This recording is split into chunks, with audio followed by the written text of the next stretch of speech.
આવજે ઉર્મો ઉપાધિ હોય તો રણુજને લઈ આવજે એની બીજ તું ભરજે પછી જિંદગીની રોનક જોજે એ રોમશાય આઈ તારી બીજ રોમાય આઈ। જય બાબા બધાને। તો ફાઇનલી મિત્રો આપણે મંદિરે આવી ગયા હતા। ભીડ તમે જોઈ શકો છો મારી પાસે મંદિરમાં। આ છે રામાપીરનું મંદિર। તો આપણો નંબર બસ આવવાનો જ છે। તો આપણે પગે લાગીને ફાઇનલી બહાર આવી ગયા હતા। મસ્ત રીતના દર્શન થઈ ગયા હતા આપણને। તમે લાઈન જોઈ શકો છો। આ છે લાઈન દરવાજા સુધી લાગેલી છે બારે। પબ્લિક હજુ પણ ચાલુ જ છે આવવાની। આ છે મંદિરનું મેદાન જ્યાં જમણવારો રાખેલો હતો। બાકી આ છે મંદિર। આ મંદિરનું મુગટ છે। પબ્લિક અહીંયા બાજુમાં ફોટા પાડતી હતી, વિડીયો પણ ઉતારતી હતી।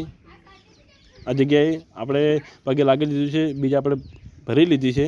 સાંજના સમયે આપણને મસ્ત બીજના દર્શન થઈ ગયા હતા। પગે આપણે લાગી લીધું છે। તમે પણ જોયું હોય બીજ તો કમેન્ટમાં જય બાબારી લખવાનું ભૂલતા નહીં। બાકી આ છે મંદિર। સાંજના સમયે જો કેવું ઝગમગ થઈ રહ્યું છે રામાપીરનું મંદિર। આ છે આપણો પથારો, ગાડી ઊભી છે પાછળ જે આપણો માલ રાખેલો હતો મેળામાં વેચવાનો। આજના વિડીયોમાં બસ આટલું જ। મળીએ બીજા વિડીયોમાં। Thank you. લાઇક કરી દેજો, ફોલો કરી દેજો, શેર કરવાનું ભૂલ